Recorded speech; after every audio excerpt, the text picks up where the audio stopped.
So those buckets are hanging on the side. Feed, Hey, feed, you think so? I think so. But I don't know. I'm just wondering if that's the honey wagon and the other guy in the back is the guy who runs out and collects. Is that why that street looks? No. This is why you're mad. Never made it to the wagon. Are we ready? Yeah. But you guys decided to have all the buckets, so we're waiting. Oh, that's okay. Kick her out. All right. Okay, so thank you everyone for coming to our 2025 public presentation for our financial plan. Lynn Brown, our CAO and treasurer, will be giving the presentation. There's not very many people here tonight, so I'm sure that questions can be asked while the presentation's going on. If you do have questions after reviewing this, because we will post it on our Facebook page as well as online, feel free to email any counselor. Our email addresses are on the website as well as our CAO, Lynn Brown. We would be happy to answer any questions, and we actually really appreciate it because then people get the proper information. So we welcome your questions. I'm Alison Dallas. I'm the City of Flin counselor. Steve Litwin and Bill Hansen had to send their regrets. Mayor Fontaine is here, as well as Councillor Slip, Councillor Richardson, and Councillor Eagle. So I guess without any more, you can introduce yourself. You did a great job of introducing me. Oh, okay. Well, this is Lynn again. So we're going to start the 2025 financial plan presentation. I did actually find this great 1928 picture, and I was really impressed with the fact that the roads looked really, really bad back in 1928. And so I thought it was maybe a fitting picture, just because we do have lots of conversations, and we do very much care about our roads. And we want to work towards making sure they don't get this way ever again. So this is the agenda in terms of what we're going to be talking about. We're going to start with a budget overview that starts with the budget revenues for 2025. Then we'll do then we'll do the expenditures. We have capital expenditures in here as well, the mill rate, tax impact, and we'll talk a little bit about other community comparisons to us. Okay, so here we have the 2025 budgeted revenue. We have sales of goods and services, of course, is our user fees. That's recreation, anything that we provide that we charge a fee for service. And so we have other, that's accommodation tax and return on investment. Other grants in lieu, those are federal and or provincial buildings that we have in our community. For instance, Manitoba Housing and the Canada Post are both, one is federal and one is provincial, and we can't tax another governing body. And so what we have with them instead is a grant in lieu situation, and we do get a little bit of money from them rather than taxation. Non-government grants in lieu, that is the HUD Bay grant in lieu. It is $2.9 million specifically for the City of Flin. The grant in lieu itself this year is $3.8 million, but there's just around $900,000 that is going to the school division. Conditional grants, that's our municipal core funding. The biggest part of that is our municipal core funding. And one of the very interesting things with the province of Manitoba this year, this is our first year that we've had a province that has given us an increase in core funding. Previously, the core funding for municipalities was frozen, and so we weren't able to budget it all for any types of increases. And so even though we, of course, as every other business and every other community, had to deal with cost of living increases, COVID, transportation costs, all of those things, we didn't have any opportunity from our core funding to help with that. Taxation, that it will be our taxation for the City of Flin Flon for this year. We are pretty much close to what we were before. You'll see a little bit more of that percentage in terms of how we compare to other years as we go forward. Transfers from reserves, we will be transferring for, we're purchasing a we did actually early in January, a snow blower for our loader, and we also purchased one other small, a paint machine, that's what it was, I just about forgot. And the 13.4 million is essentially what we budgeted last year as well. And I think it was 13.5 last year, so we're very, very close in terms of what it looks like from 2024 to 2025. Okay, I did this, I did 2021 and 2025 comparison, because 2021 was the last year that we had the previous agreement with HUD Bay. So anything that happened after 2021 to now is, reflects our grant in lieu decreasing. And so I just found it interesting that there isn't that much of a difference in revenue. There's $1 million, but the tax levy in 2021 made up just about 39% of all of our income, and this year it makes up 44.5%. But if we take a look at this, the HUD Bay grant in 2021 was 37% of our income. In 2025, it's 22%. So there's a 15% decrease in that particular revenue, but yet we have only increased our tax levy by 6%. We've increased other things, sales of goods and services. We've increased some of the user fees that we've charged for that. We also increased, conditional grants, so that is a reflection of the fact that we are receiving extra funding from the province now. And what else do we have on here that is, actually everything else is pretty much is close, other than the sales of goods and services and the conditional grants, which also have increased along with the tax levy. So we haven't put all of the burden on taxation. Okay, this is our 2024 budget, our 2024 actual, and our 2025 budget. And the service expenditures are, actually there's a breakdown on the next page of what exactly they look like. But this is the budget as a whole, so it reflects capital expenditures.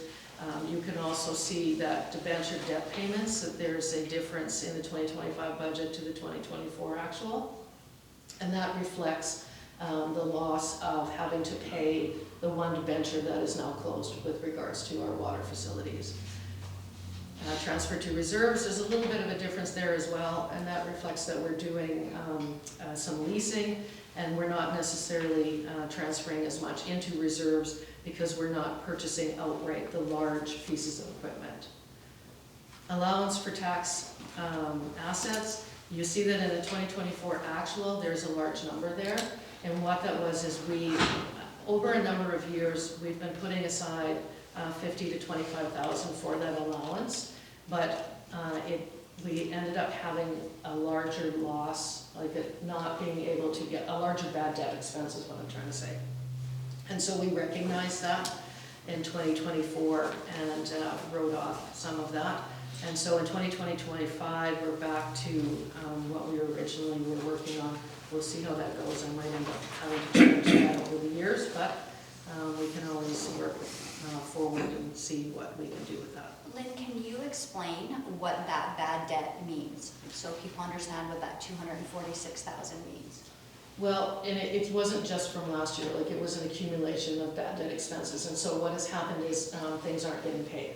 So whether it's accounts receivable, which would be general things like, just off the top of my head, let's say, the garbage collection, for instance, for commercial properties, we have bins that we rent out. And so if we had someone who hadn't paid their bin for some time and it was uncollectible, it has to be uncollectible, it can't just be owed. It means that we've gone through a number of processes to try and collect it, and we haven't been able to. So we've ended up having to write that off, and it's probably been from a number of years ago, not recently. And so it would be things like that. Okay, I'm just reading my notes to make sure I didn't forget something. Okay, so this is the actual breakdown of 2025 service expenditures. So here's what those expenditures are made up of. So protective services is, of course, fire, police. Policing, the expenses for policing are related to the building that they're in and repair and maintenance on that. General government is pretty much everything that doesn't fall into the other categories. So any expenses with City Hall, all of the individuals who work in City Hall, legislative expenses, and so on. Recreation and culture, fairly self-explanatory. Development is economic development, general development, and that would include some expenses for, in the past, we've knocked down a number of derelict houses, and we have some other demolition that we're looking at possibly this year, so we've budgeted for it to ensure that we have that funding. Environmental health is landfill and and recycling. Public Works, that's all transportation, roads, all of that complete network. Total expenditures from that side is 11 million. And so let's just see how that compares back in the day to 2021. And so in 2021, we were just under 10 million for expenses, and in 2025, we're just over 11. So once again, we've got about $1 million difference, which is the difference in our revenue that we're budgeting as well. So if we look at how that plays out, Public Works back in 2021 was 31% of the budget, and in 2025, Public Works is just under 35%. So we've increased what we're looking at in terms of the percentage of funding, or the percentage of expenses that are belong to Public Works. General government, very, very close on both slides. Recreation and culture has actually gone down, and development has gone up significantly because we are looking at those economic development initiatives, and we are looking at other areas of development where we can move forward. I did have some numbers that I had just put here. Hopefully this doesn't do anything. Oops, this is not one of those. Do you have the breakdown for recreation and culture as to how we get to the 2.5? The 2.5 for 2025? For 2025? Yes, for instance, Whitney Forum is whatever it is and so on. Right. I don't have it specific in front of me, but I can give you all, I can send those all to you. So Whitney Forum, actually, wait a minute, it's all here. I think it's in there. Yes, So the breakdown is here somewhere else? it's in here. It's in here. The entire breakdown of everything is in here. Yeah. I did actually put a little bit of information here though back from 2021, because I was curious what those numbers looked like. So Public Works, for instance, was $3 million, whereas we're looking at, I think it's about 3.9 or something for the 2025 budget. And so Recreation was 2.8, and you just indicated it was 2.5. So it's interesting how we've been able to really maintain ourselves as we go forward with a loss in grant and aid funding. So is there anything in this, in 2025 is on the pool, with recreation and culture, or is it? The only thing I have in 2025 for the pool, in your looking at operating costs? Well, I'm looking at the total, 2.5. Yeah, okay. I just wanted to clarify it was because that is operating. And so all I have for the pool is $30,000 for training expenses, because we won't be open until 2026. So that number will change fairly dramatically next year. In 2026, my expectation based on what we have so far is still that we'll be looking at a $300,000 cost. So the budget for the Whitney Forum this for 2025 grade is 956,000. That was close enough. Last year, the actual was 1,055,000. So parks and playgrounds, we budgeted 515,000 for this year. So that includes playgrounds, ball diamonds, animal park, tourist bureau, campground, Rotary Park, Pioneer Square, and playgrounds. So rec admin is at 149. So that's the rec programmer and our director. And recreation programs is at 243,000.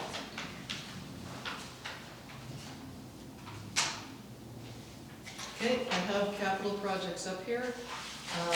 I'll start at the bottom of the list just because I did already talk about the snow blower, attachment, and the loader, and the new paint machine, and those costs are there. We are going to be doing a fuel pump replacement and upgrade at the maintenance shop on Channing Drive. The purpose for that is so that we will be able to better track what fuel we're spending from those pieces of equipment that are loading up there. Accessible upgrade to Centennial Park. We're putting in new structures, they will be accessible, and we're also putting in new playground groundwork so that the accessibility will be all around the structures, and people who need mobility aids such as wheelchairs will be able to roll around on the playground. Main Street lighting, we have $260,000 budgeted for that. We should see some improvement there soon. Beach Electric was going to start work on that in a reasonable time frame, which was prior to summer. I do have also the transportation, the public transportation renewal of the bus. We have ordered the bus. It will be here in September. We are also in the process of ordering the shelters themselves. And we will be installing the cement pads that the shelters will be placed on. And then we are going to be asking for an extension for the sidewalk work, because by the time we do that, we will run out of time frame this year to be able to complete that sidewalk work.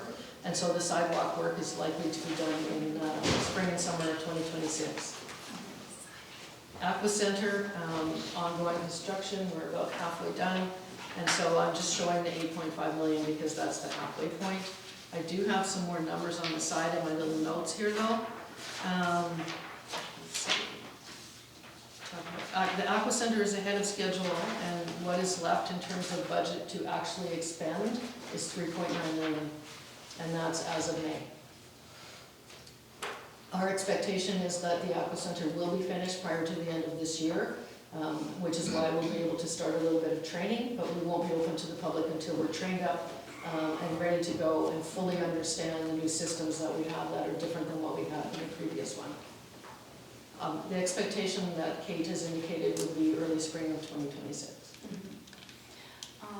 Another large capital project this summer is the renewal of storm sewer on 3rd Avenue Hill, and that is approximately $500,000, and then that area will be paved.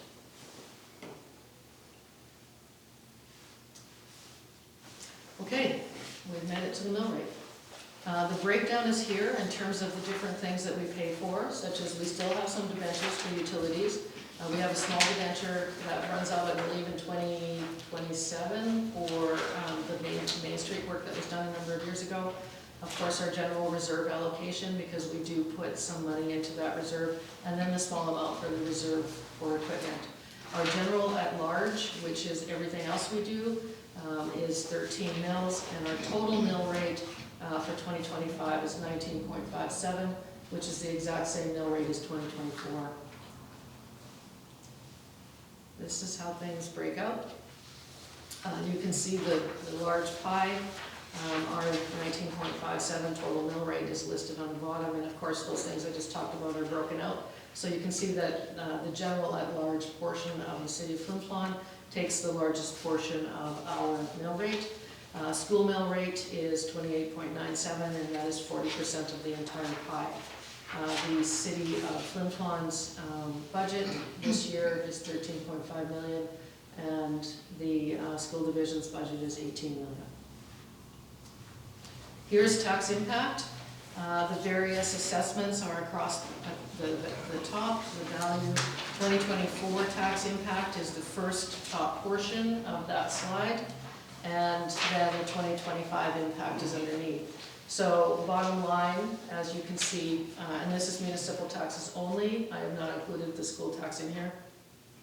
So in 2024, the smallest house that we have indicated there with the $50,000 value from $1,352 would now be charged $1,536. The largest house at the $375,000 value in 2024 would have been just over $4,200. And in 2025, it says 43, but that doesn't seem like it's right. Okay. It should actually be less than that. Wait a minute. 186. Oh, no, that's right, because it's going up 186. 186 for everybody who's a special service levy. Yeah. That's the only increase that you're seeing is not the general taxes, it's the special service levy, and so everybody is equal, 186. Yeah, I'm thinking about the next slide. Yeah. So, yeah, exactly. So this slide actually has a comparison to the PAW. The PAW does not use a special service levy at this time. The PAW's 2024 mill rate was 42.53, and the $50,000 assessed home would save substantial, but the larger would pay substantially more. There's almost a $3,000 difference in annual taxes on that $375,000 home. Wow. And so one of the things that we've been working really hard at over the last few years is making sure that we are affordable and investment ready and very attractive to people who want to move here. We see individuals now who are coming from various places and who are moving here. Some of those people are buying the $50,000 assessed houses, but some of them are buying larger homes in the $275,000 range. And so they're attracted by our taxation at this time. This is a little bit about City of Flin Flon forward planning. We will continue, as we promised, that the province will continue to increase our municipal core funding based on a percentage every year. We are going to be starting the stakeholder discussions about the entertainment tax that we have mentioned in the last 2 years, I believe. We are expecting and are already seeing some of this increased income through land sales and development. UCN student housing has been put in place. RCMP new build is going on this year. We have started looking at the infrastructure, what they need for infrastructure that we will need to have to provide to them up to their end of their property. The Friendship Center new build is probably going to be worth, what, 16, 20? Oh, yes, yeah. About 20 million, and that's going to be starting this year as well. Residential housing starts, we have had signed two contracts with regards to our $1 lots. And once Casper started to put it out a bit on Facebook and the broader marketing, we've started to get phone calls from people outside of the province of Manitoba who are interested in moving here. Targeted fundraising activity and grant application. Aqua Center, we are still working very diligently, and you might want to talk a little bit about your meeting with the municipal relations. We're also looking at, we're accepting of the fact that there will likely be further reduction of grant and lieu funding, but that I had promised last year it was stabilizing. I see more of that happening now. And there are some good news coming from Hud Bay as well, so hopefully that will continue. Discussions with the province regarding unorganized territories is a conversation that we've started as well, and we'll see where that goes. Okay, would you want to talk a little bit about the Aqua Center and our conversation with municipal relations? Sure. Approximately 3 weeks ago, we were at AMM, which is the provincial conference, I guess, for all of the municipalities. So we were fortunate enough to get some great meetings with some ministers at the Ledge Building. So we met with Minister Samard, who is the Northern and Manitoba Municipal Relations Minister. We really spoke a lot about the Aqua Center and the funding. The original grant from the feds was $4.8 million, and the provincial grant matched that at 33%. So we went into this meeting asking for that 33% to actually be matched now, that we have a price for the pool.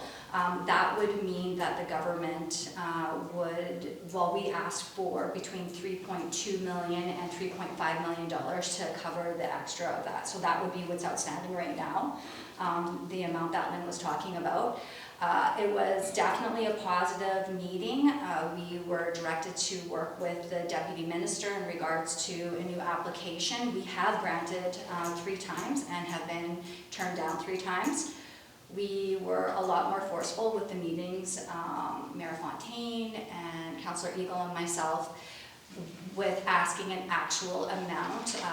The municipality, as we've been as an organization, has not asked for a confirmed amount, and so we're looking forward to that. We've been instructed to wait for a second round of granting, which they haven't put out yet, so we're just waiting for that. So we're looking forward to that $3.5 million. It was definitely a more positive meeting than we've had in the last 2.5 years, I would say. So the community amount that the community has committed to is $2 million, and at this time, with all the hard work, with such a small fundraising group, they are doing amazing. And so with corporate sponsorship and all the fundraising going on, we're sitting at approximately $1.5 million. So we have about $500,000 more for the community. So we're really looking forward to some more fundraisers and reaching out to have some more corporate sponsors in that aspect as well. We're feeling positive about it. Yeah.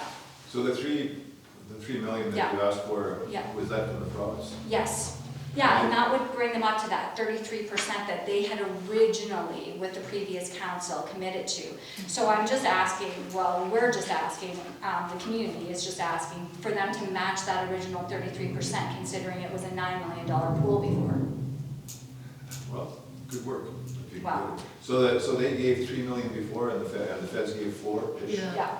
Yeah. Well, I think it was more like 2, 2.8 is what the and province then gave us. 4.3 for the federal. That sounds about right. Yeah, because with that No. and the 2 million from the community, there would be no outstanding. There would be no That's need right. to debenture or get a line of credit or anything. But of course, with COVID and the increased cost, we're in the same boat as a lot of other municipalities are. For example, Thompson, their pool doubled in cost as well. We were asked by the province to give documentation of the difference in the cost from the builders, from the architects, to prove what the difference was. Because, you know, when we originally said 9 million and all of a sudden we roll up into a meeting and say our pool's 18 million. So we presented them with that information as well. So they're quite aware that those are the actual numbers. And So- we are on time and under budget, which not a lot of the builds that are going on right now in the province are. I'm unclear about what you said, though, Sure. with no need to the venture, so if run the numbers by us again, so we understand how there would be no need to. Well, previous before I said there wouldn't have been. Now, with this 3.5, if the government gives us a 3.5 million, we still, We'll still be debenturing. yes, So but not you for still the need full. debenturing? Absolutely, but not for the full So the amount. debenture from the last meeting I was at then was gonna be 800,000 a year for 20 years. You had mentioned, I think to me or publicly to the meeting, that if the rates changed a bit Yes. downward, that could change. So with this, I mean, I don't think there's any point speculating right now if we Yeah. get the 3 million or don't, but clearly the debenture was gonna be whatever it was, 8 or 9 million? 7.4 million. So- And if it became 4 million, then it would be, instead of 800,000 a year, Be maybe significantly less. 400 and some thousand a year. Yeah. Yeah, And so that'd be a great thing, good work. Yeah. If you get it, if you don't, well, we'll deal with what we have, but yeah. Yeah.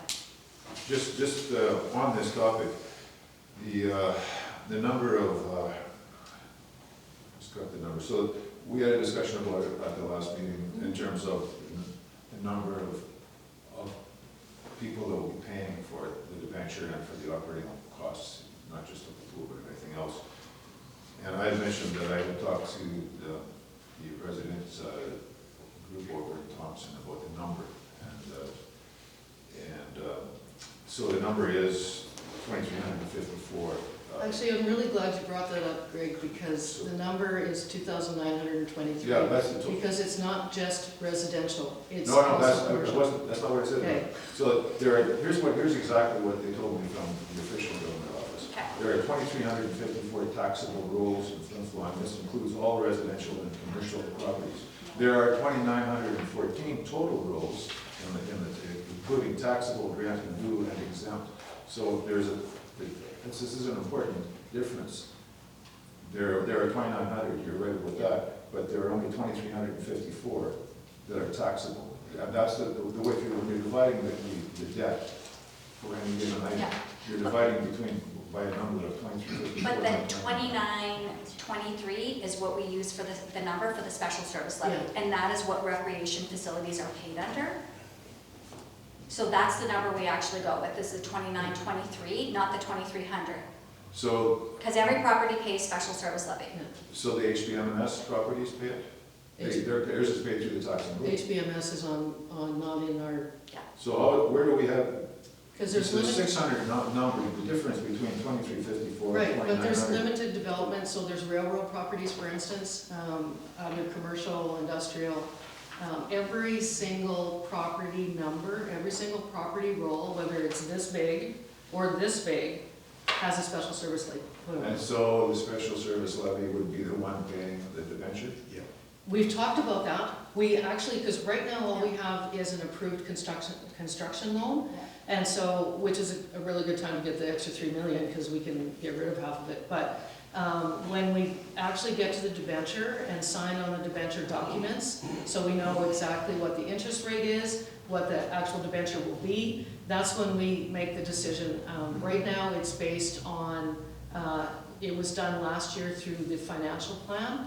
And so the construction loan would be based on assessment. Doesn't mean that debenture will be. Debenture could be special service levy, we can do it that way, or we can do assessment. So who are these, but what are these for 550 approaching 600 that ghost number, I don't know who that is. Well, actually, Greg, you have every right to ask for the property tax roll, and then you can look at, because that's where the numbers come No, from. I don't want that, I want something general, where, Okay. is it, you said railway?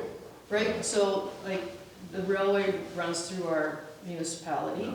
and so they have like the sides and the ditches and properties where they have like loading zone railroad.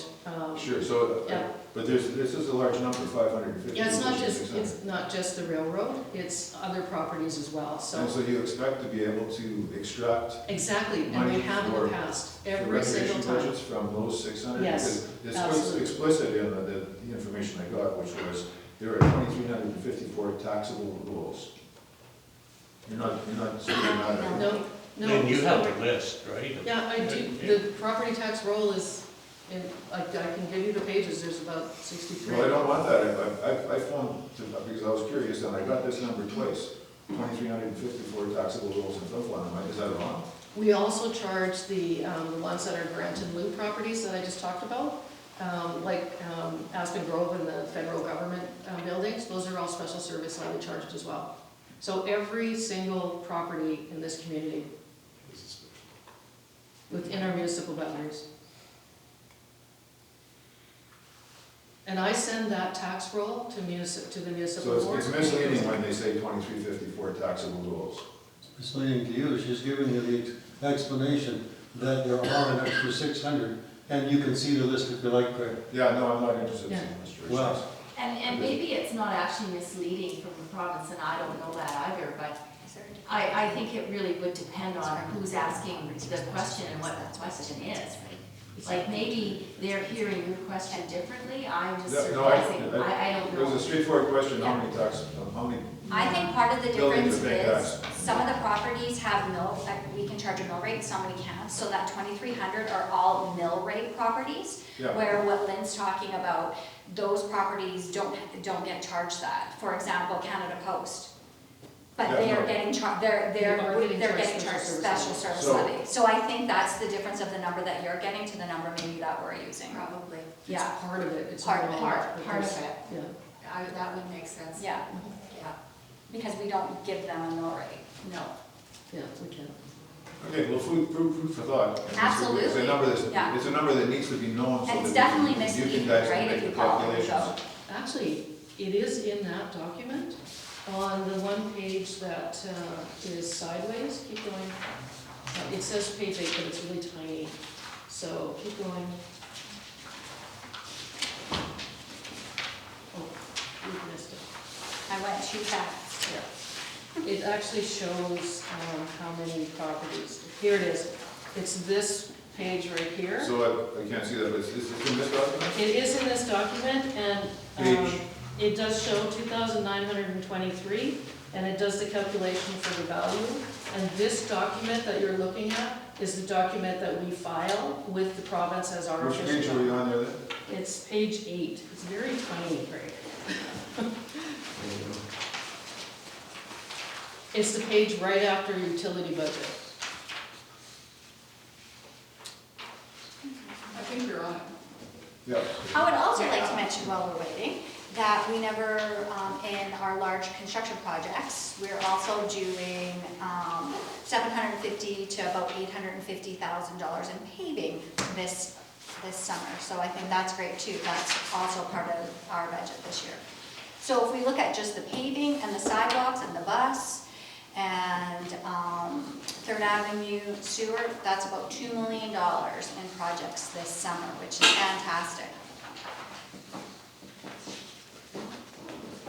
With Oh, the we're same mill excited. rate. Oh, with the same mill rate. We're excited. I'm very excited. I've also been told by assessment that they did, this year, they did some reassessing, and that the value in the city of Flin, our property values will be going up in 2026. So, Is there any more questions? I got a couple. Sure. Hey, Allison, I heard you mention, did it raise 1.5 million in fundraising for that pool now? Yeah. Wow, okay, I want to make sure I had that number right. Yeah, no, approximately, yeah. A couple other That is questions. a lot of years, so we just. How many years would that be? Oh, I'm gonna say 9. 9 years. It's nine. Yeah, I believe 9, and Council Richardson and I just joined the committee like when we were 2.5 elected, so 2.5 years. Okay. But it's gone back 9 years and they have worked hard. So a couple other questions I had.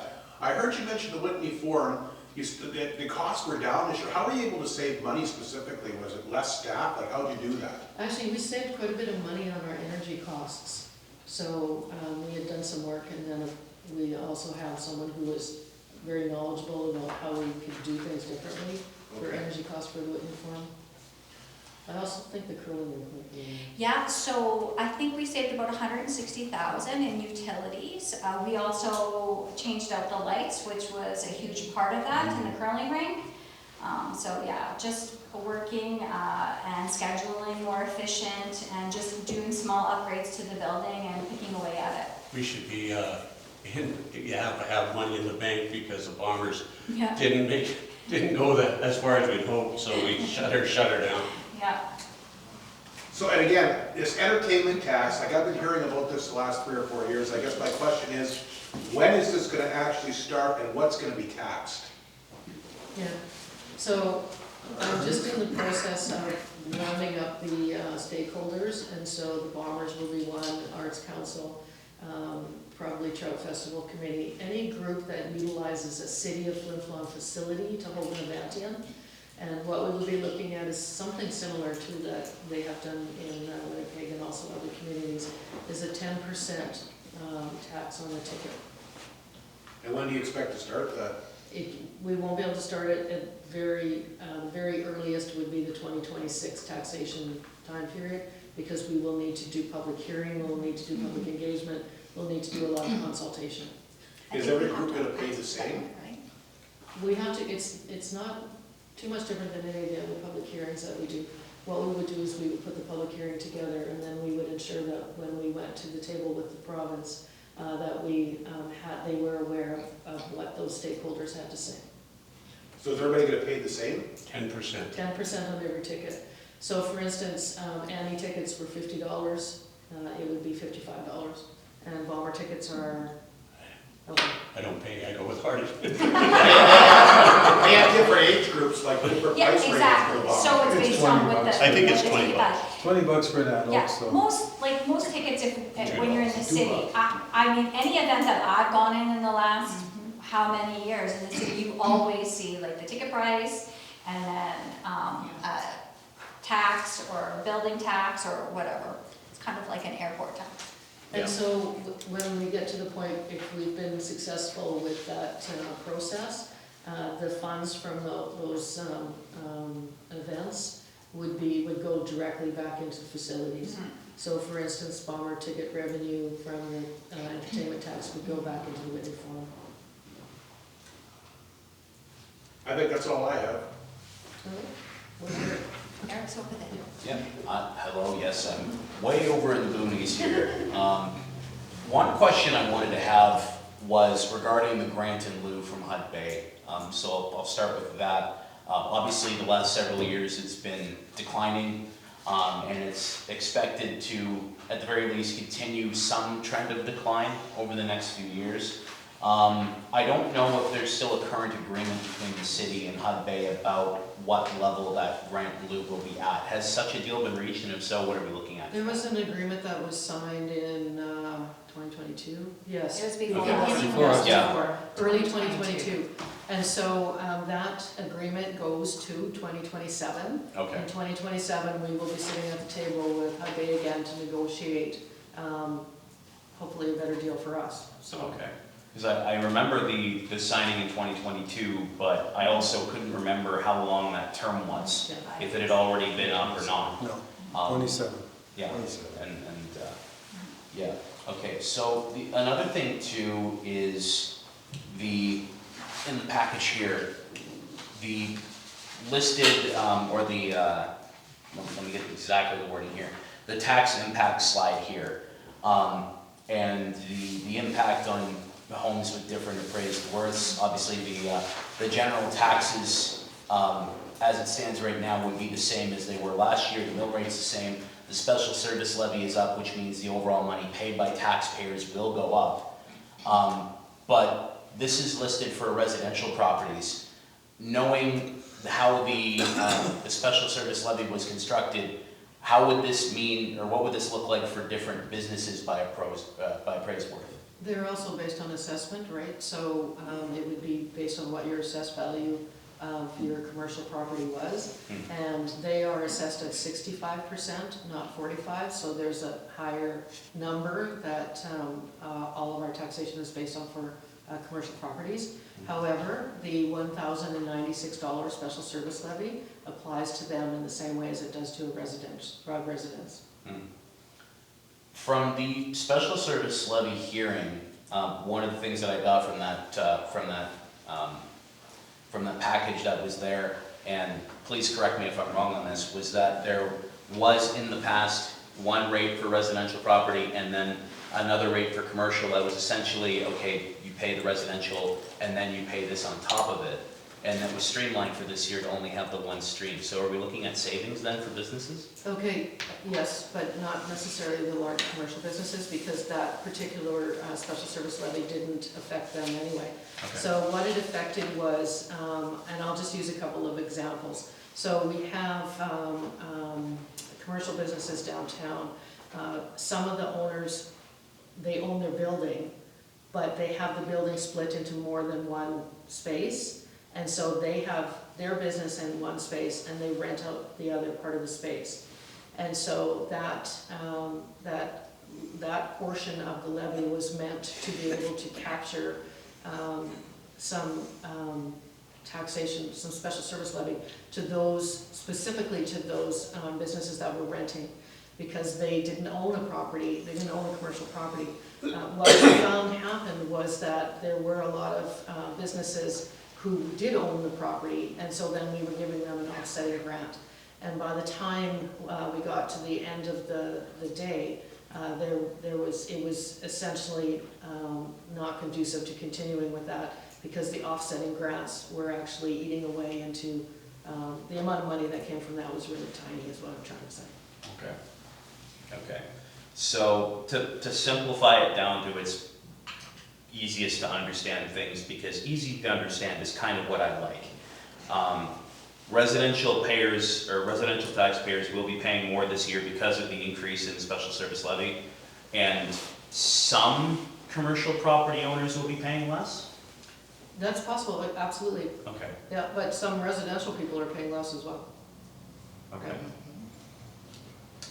All right. Now that my brain has been thoroughly imploded, I also wanted to ask about the forward planning slide here that was in the package, and in particular, what to expect going forward. The first bullet point being increased municipal core funding. Just so I'm clear on this, are we looking for like more money from the tax base? Are we looking for more money through grants? Like, what are we looking for that? Yeah, it's more money. The municipal core funding is provided by the province, and it's our per capita funding. So they have, last year, what we have increased in this year's budget was 2.5% over last year, or 2% over last year. And so they have promised a percentage increase over the next few years as long as they are in government. And so we can expect, we're budgeting 2%, like in 2026, I'll be budgeting another 2%, right? So we're getting now, I think it's close to $1 million, whereas before I think we were at 800 or something, somewhere around that. Okay, just so I was clear on that. Also to ask about the entertainment tax, obviously, because this has been, as Rob suggested, this has been brought up at the last several budgets. It's been proposed, but as best as I can tell, there's never been like the move towards actually doing it. I would just want to know, is there, and this may be a question for stakeholders who are involved with this, but is there a fear that, for instance, the production of Annie is $50 a ticket with the increase, a 10% increase on that is $55.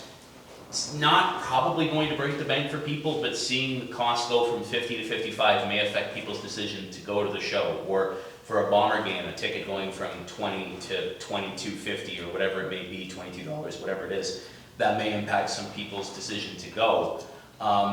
Is there a worry of potentially diminishing returns on this? Like if the ticket price goes up, fewer people go in, and maybe the city ends up seeing a decrease? That's exactly why we're talking to the stakeholders. Can I speak to that Yeah. too? There may be some difference when it comes to that, but somebody has to realize that under our present taxation system, every homeowner is paying over $300 for the Whitney Forum on an annual basis before they ever set foot in it, okay? So depending on whether you use Greg's number of 2,300 or ours of 29, it's either $300 or $350 per household just for the Whitney Forum. Now, those people are paying it, as well as some of the businesses that you're talking about as part of that, you know, the entertainment, the user tax that we're using. Now, the thing is that we have people that are coming from all around the community using that place, and it's costing us money. Whether it's from their neighboring communities, Danair Beach, Creighton, Cranberry Portage, outlying areas, all those sorts of things are coming in. And I walk in with a friend of mine, we each pay our $20 when we walk into a hockey game, but I've already paid $300 before we ever got there, okay? So we need to find a way to lessen that impact on the local taxpayer. If they understand that $2 that might come onto a ticket, yeah, they're paying it, but so is everybody else, and that's reducing what they're going to have to pay on an overall tax because everybody's paying it. So that should make a big difference to how people feel about what's going into that. You take even people living in apartments, large apartments.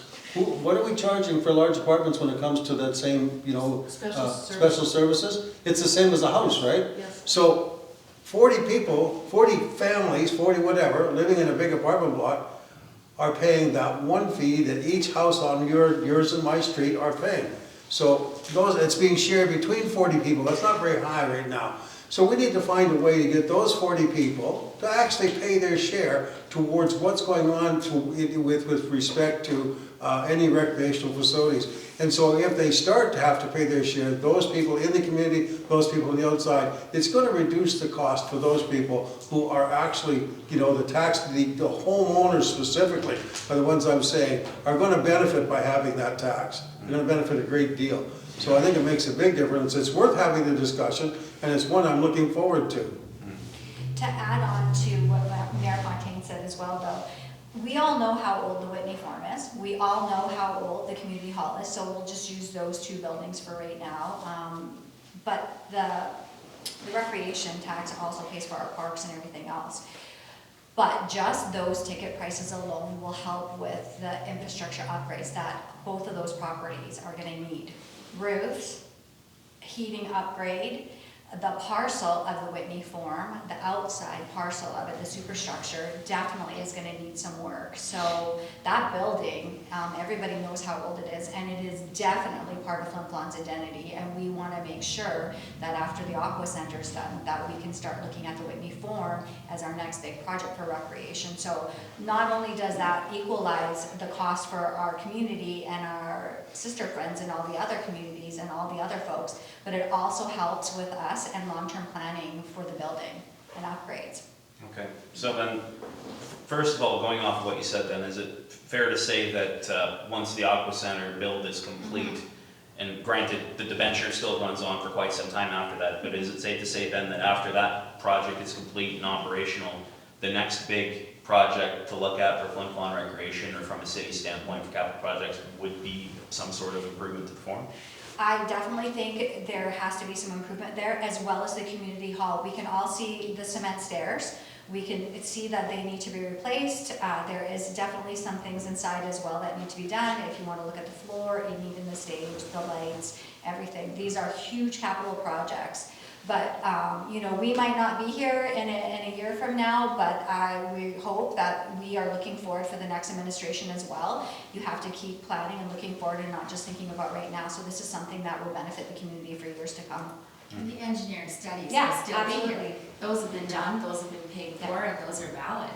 So to be able to prioritize starting next year and the year after, whether we, individual or together as a council, are here or not, those studies are here, and those studies are not to be ignored if we want to continue with the identity of Flin Flon, and those two buildings definitely are.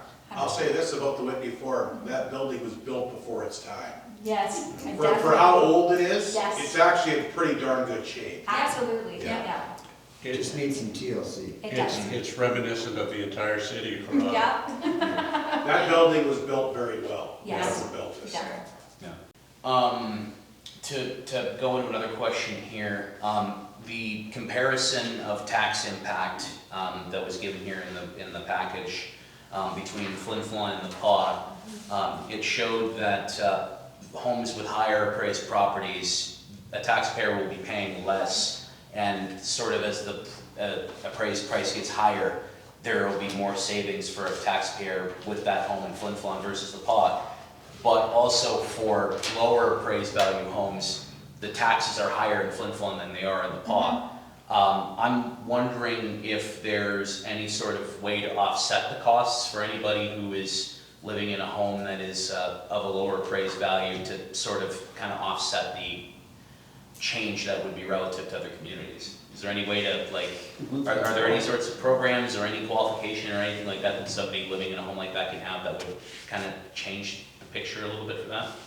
There isn't anything with any of our current, yeah, it's taxation. Okay.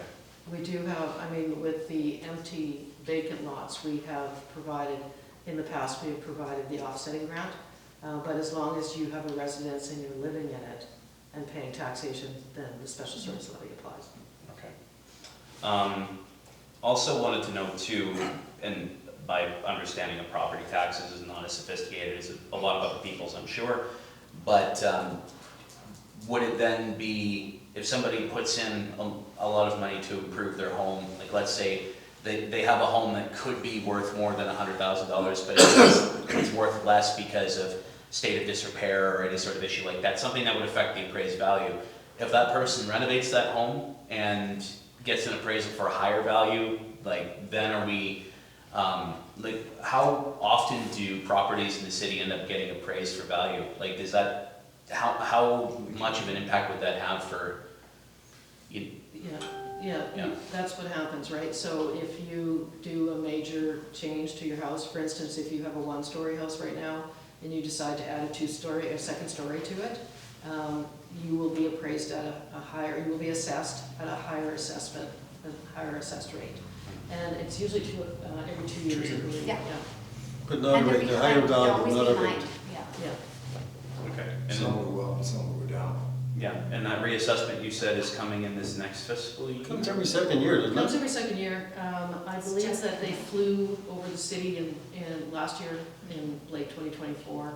And so we'll see the higher assessments in our 2026 taxes when we do that. That'll show up on some people who've made some changes and haven't advertised the fact that they've made them in places of more square footage than what they're identifying. It'll be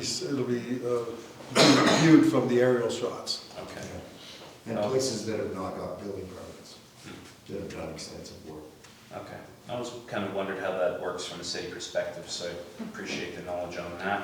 But people can also challenge their assessment. If you believe that your assessment is wrong, so the assessment automatically thinks that you are redoing your kitchen every 15, 20 years, that you're automatically redoing your flooring or redoing whatever, creating better value in your home.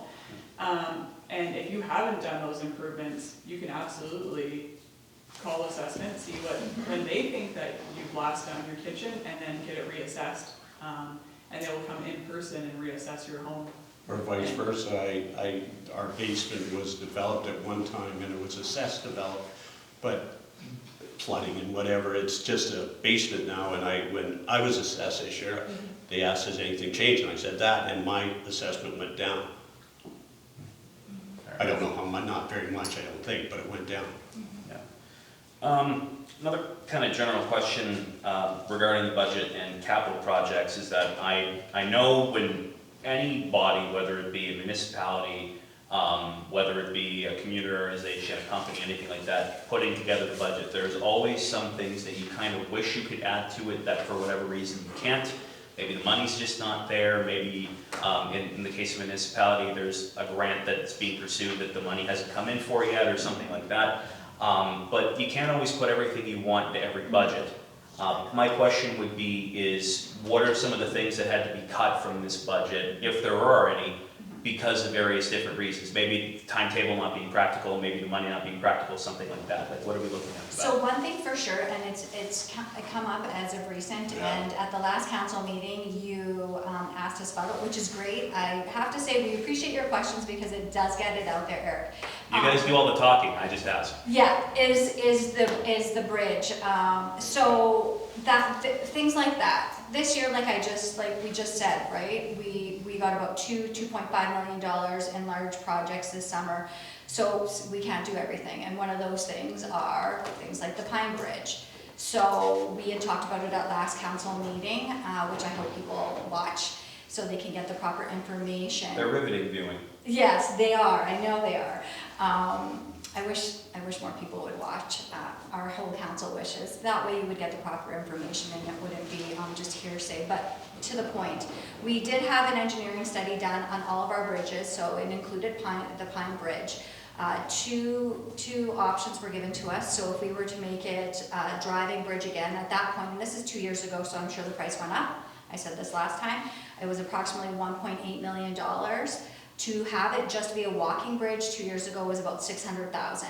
At no point have we said that we don't have this on our radar or that we don't want to do it. We just couldn't fit it in this year's budget. We absolutely want that to be one of our projects for next year. So it's not off the table. That is something that I'm sure if the rest of the council. And we'll continue to grant too. Yeah, absolutely. That's the thing, right? Every year new grants open up and you never know what they're going to be for, right? Some might be they're often just for specific things. So until the grants open every year, we really don't know what we can apply for. And we did grant for it this year, but we were unsuccessful. Yeah. So it is on, we do recognize how important it is to the community and to that area especially. Okay, and to go off what Councilor Richardson said, that was the Grove grant, right? That was the, okay. Were there, and we did speak about that at the council meeting a couple days ago, were there any other projects that were pursued that just can't be done at the moment, or? Well, we would like to obviously do more paving and infrastructure renewal, but, we can only pick it off as we go and what we feel like is the most important. So obviously the main roads, and that's why we started with 3rd Avenue Hill. It is definitely a safety factor, and we just don't want to keep patching it. That's a waste of municipal funding. But that being said, we did budget for paving. Yeah. It's just not as much as we'd hoped because the government, Absolutely. again, didn't come through. Again. Again. And the verbal equivalent of a subtweet there. Yeah.